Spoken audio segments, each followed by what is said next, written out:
कभी भगवान राम का अपमान तो कभी श्री रामचरितमानस का अपमान।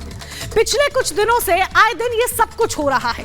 अब समाजवादी पार्टी के नेता स्वामी प्रसाद मौर्य ने रामचरितमानस पर आपत्तिजनक टिप्पणी की है, तो वहीं कर्नाटक के एक लेखक ने भगवान राम पर बेहद शर्मनाक बयान दे दिया है। आपको याद होगा, कुछ दिन पहले बिहार के शिक्षा मंत्री चंद्रशेखर ने श्री रामचरितमानस समेत कुछ ग्रंथों को नफरत फैलाने वाला कह डाला था। इसको लेकर जो पूरा विवाद है वो लगातार जारी है।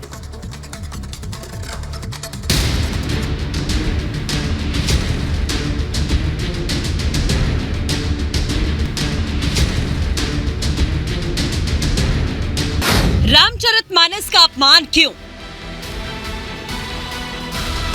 भगवान राम का अपमान क्यों? आखिर क्यों कुछ लोग करोड़ों लोगों की आस्था से खेलने की कोशिश करते रहते हैं? जिन भगवान राम और रामचरितमानस का सम्मान हर क्षेत्र संप्रदाय के लोग करते हैं, उसे लेकर इस तरीके की बयानबाजी क्यों की जाती है?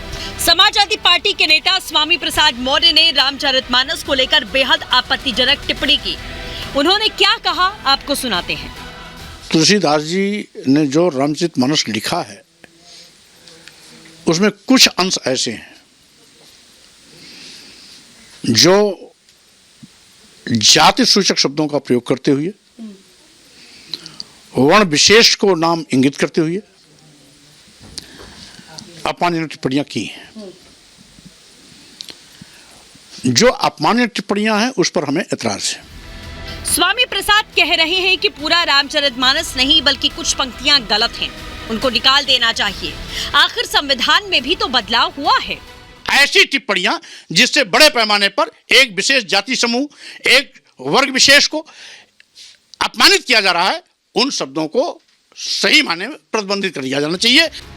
रामचरितमानस पर दिए बयान पर स्वामी प्रसाद मौर्य को तीखी आलोचना का सामना करना पड़ा।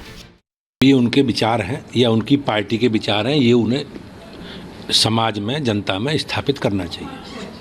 उनकी पार्टी के विचार हैं तो वो पार्टी के लोग बताएं कि उनके पार्टी के क्या विचार हैं। और समाजवादी पार्टी के लोगों ने हमेशा समाज में वैमनस्यता, टकराव, तनाव की स्थिति पैदा की है। स्वामी प्रसाद मौर्य जी ने जो बयान दिया है वो डिप्रेशन में दिया है, क्योंकि वो राजनीति में जो जब से वो चुनाव हारे हैं वो जनता ने उनको नकारा है, तब से वो बहुत ही जो है दुखी है और अपने को चर्चा में लाने के लिए उन्होंने इस तरह का बयान दिया। ये पहला मौका नहीं है जब किसी ने रामचरितमानस का अपमान किया। आपको याद होगा, हाल ही में बिहार के शिक्षा मंत्री चंद्रशेखर ने रामचरितमानस के बारे में आपत्तिजनक शब्दों का प्रयोग किया था। तुलसीदास जी ने लिखा रामचरितमानस, उसके उत्तरकांड में कितनी बात कही गई? पूजिए विप्र शील गुण होना, पूजिए न शूद्र गुण ज्ञान परवीना। अगर ये विचारधारा चलेगा तो भारत को ताकतवर बनाने का सपना पूरा नहीं हो सकता है। पूजिए विप्र शील गुण हीना, अब पूजिए न शूद्र गुण ज्ञान परवीना। अगर ज्ञान से परवीन भी बाबा भीमराव अंबेडकर है तो वह पूजने नहीं है। स्वामी प्रसाद मौर्य ने रामचरितमानस पर शर्मनाक बयान दिया तो कर्नाटक के एक लेखक और रिटायर्ड प्रोफेसर उनसे भी आगे निकल गए। उन्होंने सीधे सीधे भगवान राम पर ही बयानबाजी कर दी। ऐसी आपत्तिजनक बातें कही कि हम आपको सुना नहीं सकते। भगवान राम और रामायण के इस अपमान का घोर विरोध हो रहा है। संत समाज में बेहद नाराजगी है। मर्यादा पुरुषोत्तम भगवान श्री राम के विषय में इस तरह का अनर्गल प्रलाप, यह बहुत निंदनीय है और निश्चित रूप से इसके पीछे भारत में अस्थिरता पैदा करने के लिए चीन और पाकिस्तान का हाथ है, जो मोटी फंडिंग इनको दे करके और इस तरह का जहर उगलवाया गया है। एकदम झूठ है, उसको वाल्मीकि का एक अक्षर भी नहीं मालूम है। यदि भगवान राम के लिए कह रहा है और ये इस भगवान अपने को कहता है, ये महामूर्ख है। मुझे लग रहा है भगवान वाल्मीकि का अपमान है, उस समाज का अपमान है और मेरे एक भगवान का अपमान है। इसकी निंदा करनी चाहिए। सवाल ये उठ रहे हैं कि क्या जानबूझकर कुछ लोग हिंदू धर्म को अपमानित कर रहे हैं? क्या जानबूझकर सनातन धर्म पर टिप्पणी की जाती है?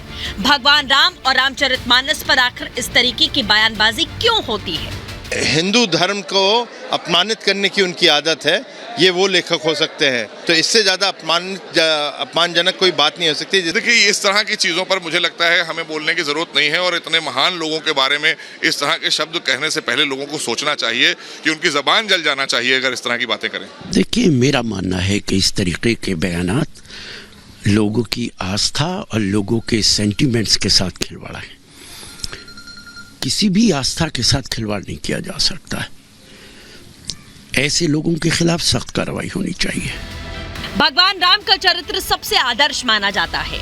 उनका पूरा जीवन एक आदर्श जीवन के रूप में देखा जाता है। वो सबके लिए प्रेरणा है, लेकिन जिस तरह से उन पर टिप्पणी की गई उससे सभी लोग आहत हुए। ये नेता जो है ये चाहते हैं कि किसी तरह से हिंदुओं को गाली दो, हिंदू मानबिंदुओं, हिंदू आस्था के केंद्रों पर हमले करो, उसी से उनकी राजनीतिक जो रोटी सेक पाएंगे। लेकिन ये अब इनकी राजनीति रसातल में जा चुकी। अब ये रसातल में गई हुई राजनीति को दोबारा से तलाशने पर की कोशिश कर रहे हैं। लेकिन इनको मैं कहूँगा, अगर रामचरितमानस में कोई खोट नजर आता है तो कम से कम संविधान को पढ़ लो, वो बाबा साहब ने लिखा है ना।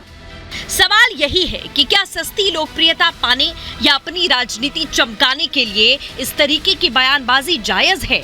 क्यों आखिर करोड़ों राम भक्तों की आस्था से इस तरह का खिलवाड़ बार बार होता है? Bureau report, Republic Bharat.